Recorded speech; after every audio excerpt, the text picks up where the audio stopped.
Yo, tara pag-usapan natin ito. Sinasabi nga po, no, dito sa balita dito sa DZMM. Sabi po, SC may intervene if De La Rosa questions Senate's jurisdiction on VP impeachment. So, ganito po, no? Malaki at matunog na usapin po dito ay yung pagpasok o pag-intervene na po ng Supreme Court kapag kinwestiyon po ito ni Senator De La Rosa o Bato, no? Bakit po, no?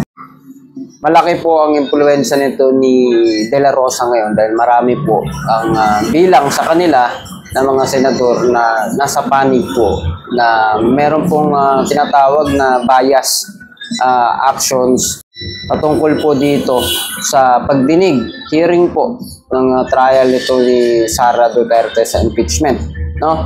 So, pag kinwestiyon po ito, sabi nga po, lilitaw na darating po na ito po makikita mo ng malinaw na tila isang delaying tactics. Dahil malinaw naman po ang kanilang pagka-loyal sa mga Duterte. Ito po isang personal na bagay, no? It is a personal matter, but no, naglilingkod po sila. Yun po yung mandato, yun po yung trabaho nila.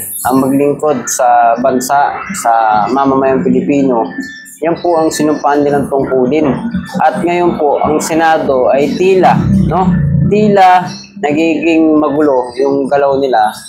Hindi mo maunawaan kung para saan ba talaga ngayon ang Senado, no? Para ba ito sa mga Pilipino o para ba ito sa mga Duterte? No, hindi tayo katulad po ngayon, hindi naman tayo anti-Duterte.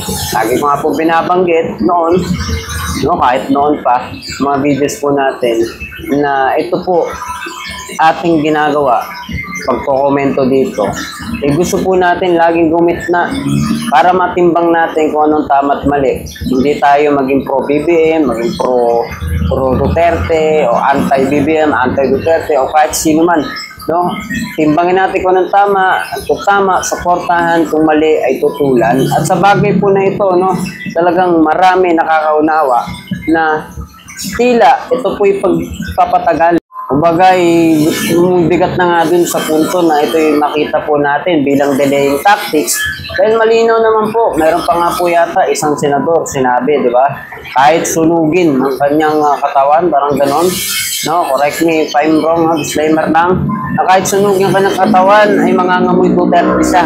Ito po ba yung mga public servant na dapat na ating pinakikinggan, dapat na nasa posisyon para maglingkod? Parang nagiging lingkod puno na to sa mamamayan o serbisyo. Hindi na sila nagsiservisyo sa kanilang trabaho. Dahil kung pinatatagal, kung nagiging delaying tactics, no? Ito po yung malinaw na pagprotekta kay Miss Sara Duterte. Wala naman pong problema walang problema yon kung sila po'y mga Duterte, buhay po nila yan, desisyon po nila yan. Kaya lang ang problema, no, nandyan po nandyan po sila sa gobyerno, nandyan po sila sa pagtatrabaho na iyan, at sila po ay actually ang sahod nila, di ba, sa gobyerno nanggagaling, na ang gobyerno naman po ay sinusuportahan po yan ng mga mamamayan, diba, sa iba't ibang kaparaanan, sapagkat nariyan po yan.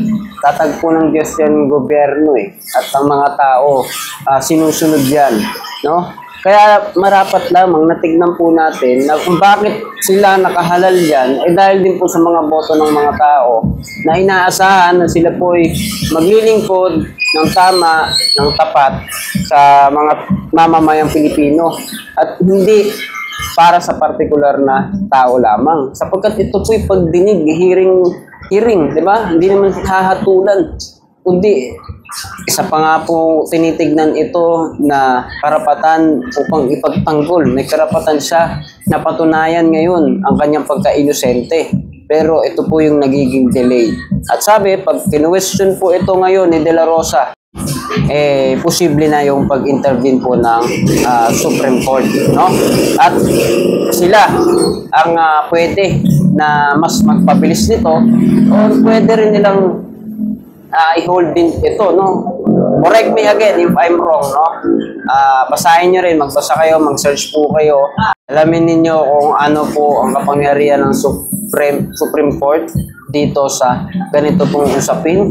Sila rin po yung mga pagbigay linaw dyan, ang alam ko, no? Kung ano yung dapat. Unless, ang Supreme Court ay nai-influensyahan na rin ng Dutertismo o pagiging maka-Duterte ng ating bansa. Lalabas na sila na ang gobyerno ngayon, no? Panibagong gobyerno, komunista ang style na yan pagka ganyan, no? Kapag ka kontra ka, adik ka, pagka ayaw mo sa Duterte, mali ka, eh pagiging komunista po yun. At ako po'y naniniwala ang ating Supreme Court ay hindi po ganun. Yan po, sila po ay gumagawa ng may katapatan. Yan po ang pinaniniwalaan ko, no? But who knows, no? Titignan po natin. Sabi nga, pag kinwestiyon ni De La Rosa, kasi makaka-apekto ito, gagawin ang trabaho ng Supreme Court. Gagawin niya ang trabaho niya kapag may pagko-question o pagre-reklamo na gagawin. Katulad ng kay Bato De La Rosa, no? Correct me again if I'm wrong, ha? Pwede kayo mag-comment dyan sa comment section. Pare-pare po tayong mag-alam-alam kung ano ang tama at mali. Pag tama, supportan. Pag mali, tutulan. At ako po ay naniniwala na kapag ito po ay pinatagal pa, eh yun po ang nagiging malaking problema dito po sa batas na ito sa ating bansa.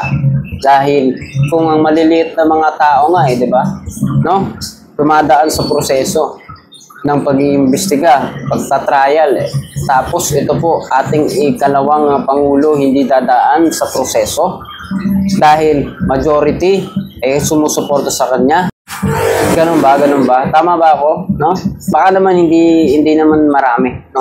Baka naman marami lang sa paningin natin kung minsan, pero ang totoo, mas marami ang gusto nang matuloy po ito, trial na ito. Iilan na lang po sila na sumusuporta sapagkat hindi natin alam kung anong mga rason nila. Pwedeng nabubulagan sila sa katotohanan, no? Talagang mayroon po silang interest, mayroon pong nakukuha sila na benepisyo sa pagsuporta sa mga ito. Dahil ako po, pagdating po sa mga Duterte, dati ako po'y natutuwa rin sa mga anti-drug movement, no? War on drugs, pero lumabas yung mga problema diyan na po ako nag-isip. Tapos, ang pinaka-bigat po niyan ay yung pagiging pro-China. Lalabas na sila po ay pro-China dahil, di ba, ang mga standing nila, kasama na po ng mga sumusuporta sa kanila ay puro, no? Hindi naman tila, no? Makikita mo na hindi naman talaga pagsuporta sa national interest ng Pilipinas, di ba? Napakalabo ng kanilang mga standing, no? Pero sa oras na ito, no? Anong masasabi mo dito? Marami sa ating mga kababayan ang nag-iintay dito, no? Nag-aabang kung ano ang mangyayari. Kung tayo pa ba ay mayroon pa talagang gobyerno na gagawa ng kanilang paglilingkod sa bayan, tulad po ng Senado, no? Ginagawa pa ba? Nandiyan pa ba ang Senado o dapat na daw ito bang, sabi ng mga tao, marami nagsabi, dapat na daw i-abolish tong Senado, no? Kasi, di ba?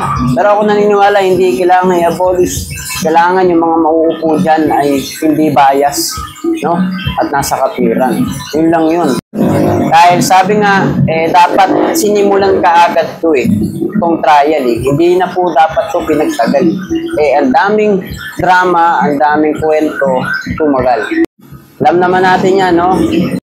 Na yung dapat forthwith, inabot na ng samsam.